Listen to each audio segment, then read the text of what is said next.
Have you ever found yourself at the end of a long, exhausting, not too satisfying day thinking, this is all going to be better when X happens, when I get that promotion, when I get my degree, when I get whatever it is, everything is going to be so much better.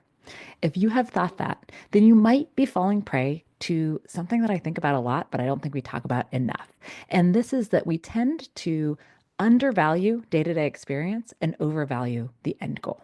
And in today's episode, I'm going to dive a lot deeper into what this means and some ways for you to think about this in your own life.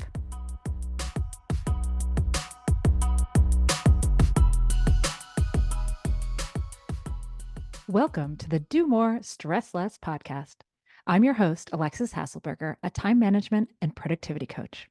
In every episode, I give you actionable, practical tips to help you learn to use your time in a way that feels good to you every day.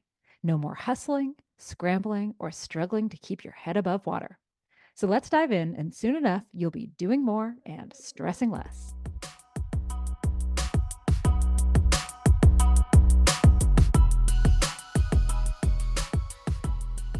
Here's something no one wants to tell you. There are prestigious paths in life that aren't necessarily worth it for you or for me. We as a culture, we have a folly, and that's that we overvalue the end goal while undervaluing the day-to-day experience of pretty much anything. Some goals might be worth it, but you want to try to figure out in advance whether you're going to enjoy something so much that it will have been worth the pain to get there. Your life, it's made up of individual days. And I don't know about you, but I want my days to feel good. If possible, every day, but realistically, almost every day. I want to lay my head down on the pillow and think, that was a good day. I enjoyed that day. I want to do that again tomorrow. And that might mean that I leave some prestige on the table, and that's okay with me. Let me give you some examples from my own life. These are interests that I didn't pursue because I didn't think I'd enjoy the experience. I want to share an important caveat here. Every single example that I'm going to give is something that is 100% right for some people, just not for me. And I'm so glad that there are people who play and enjoy playing these incredibly important roles in society. So, all of the things that I share are just things that weren't right for me, but they may very well be right for you. So, I'll give you some examples. Being a lawyer, right? I think I'd make a good lawyer. I like arguing. I like logical thought. I like persuasion. Heck, I think I might have even enjoyed law school. Maybe. But when I looked into the future and I saw 80 plus hour work weeks, tracking billable hours, the stress that I saw in a lot of the lawyers that I knew, I thought, I don't know. I saw that part-time lawyers routinely work more than 40 hours a week while being paid for less than that, for sure. And that wasn't a life that I could see myself wanting. Yes, it would have been a good life, a stable life, but would it have been a life that I enjoyed? I think maybe not, right? Now, when I was younger, I also wanted to be a doctor. Super noble. So glad for all the doctors who are doctors. When I was a kid, I wanted to do this until I was about 17, actually. And I actually wanted to be an astronaut doctor. I wanted to be a doctor in space. But then I did an internship with a naturopathic doctor, and I realized that I am just a little bit woozy around blood and needles. And I also realized that I had no interest in touching strangers' bodies. And so I thought, I probably wouldn't like the day-to-day experience of being a doctor. I also thought medical school, internship, and residency sounded all-encompassing. Do I want to have that day-to-day experience for several years before finally becoming the thing I might not even enjoy day to day? Whew. Am I interested in science, in biology, in the body? Yeah, I actually really am. Do I think that I would enjoy being a doctor from an intellectual perspective? Yeah, I think I probably would. But the rest of it, nope, I don't think I'm cut out for it. I also wanted to be an architect. I applied to architecture school. I got into architecture school. And then I learned about the licensing process. It takes years. And, the relatively low pay once I got there, unless, you're a superstar. And you know what? I'm not that competitive. And I thought, I don't know if I love this enough to be worried about these things, right? I think that might make the day to day more stressful for me. And I'm not sure I want that. And so I didn't go to architecture school.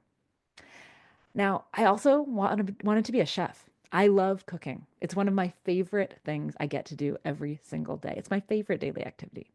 But do I want to cook for a living? No. Why? Well, because I don't want to work nights and weekends, and that's when people go out to eat. And so I thought, even though I love cooking, I don't know that I would love the day-to-day experience of being a chef. And here's the thing.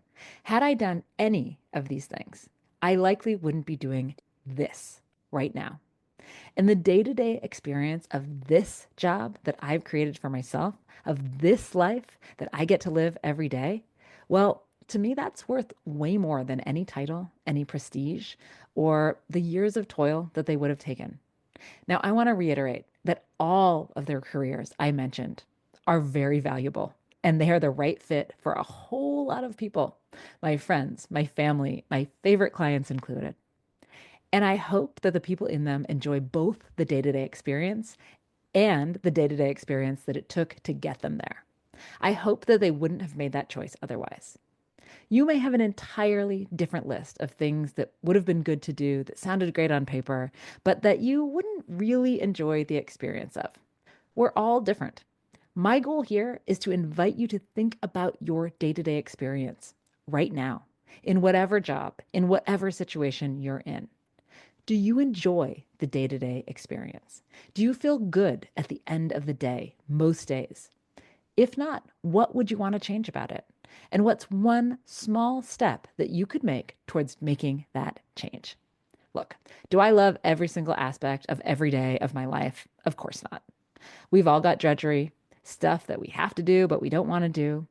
But I'm always thinking about what I can do to improve the day to day experience for myself. Because if my life is made up of a series of days, just as yours is, then my contentment is predicated on the enjoyment and fulfillment I find in the accumulation of these days. Now, I can't change my whole life at once, and neither can you. But what I can do is take it one day at a time and to think about what I can do to make today into a day that feels good. And then think about how to set myself up for tomorrow to make tomorrow a great day, and so on, and so on, and so on.